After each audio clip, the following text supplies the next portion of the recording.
क्या आप भी उन करोड़ों लोगों में से हैं जो मानते हैं कि राधा कृष्ण का विवाह कभी नहीं हुआ? तो ठहरिए, क्योंकि आज मैं आपको उस गुप्त जंगल की सैर पर ले जाने वाला हूं जहां 5000 साल पहले ब्रह्मांड का सबसे बड़ा रहस्यमयी विवाह संपन्न हुआ था। एक ऐसा विवाह जिसके पुरोहित कोई साधारण ब्राह्मण नहीं, बल्कि स्वयं सृष्टि के रचयिता ब्रह्मा जी थे।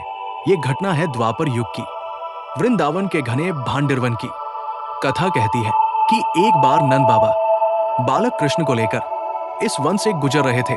अचानक भरी दोपहर में काली घटाएं छा गई, आसमान में बिजली कड़कने लगी और पूरा जंगल गहरे अंधेरे में डूब गया।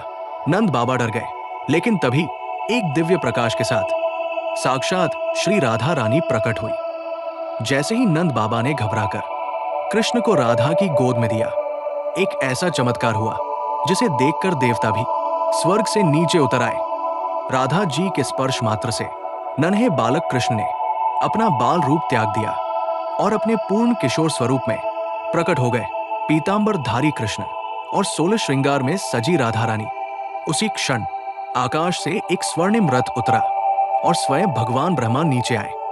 ब्रह्मा जी यहां किसी युद्ध के लिए नहीं, बल्कि एक दिव्य गंधर्व विवाह संपन्न कराने आए थे।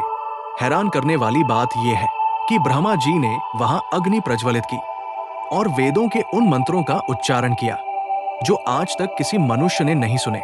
उन्होंने स्वयं कृष्ण का हाथ राधा के हाथ में थमाया और कन्यादान की रस्म पूरी की।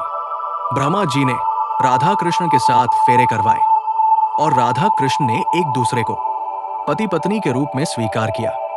ये इंसानी दुनिया की शादी नहीं थी, ये आत्मा का परमात्मा से महामिलन था। लेकिन सबसे बड़ा रहस्य तो विवाह के तुरंत बाद सामने आया। जैसे ही फेरे पूरे हुए और ब्रह्मा जी अंतर्ध्यान हुए, कृष्ण पुनः एक नन्हे बालक बन गए और राधा जी ओझल हो गई। नंद बाबा को लगा कि शायद ये कोई सपना था, पर भांडिरवन की वो मिट्टी आज भी उन 7 फेरों की गूंज सुनाती है। आज भी उस स्थान पर ऐसा दुर्लभ मंदिर है जहां ब्रह्मा जी को राधा कृष्ण का हाथ जोड़ते हुए दिखाया गया है। पूरी दुनिया में ऐसा दृश्य और कहीं नहीं मिलता।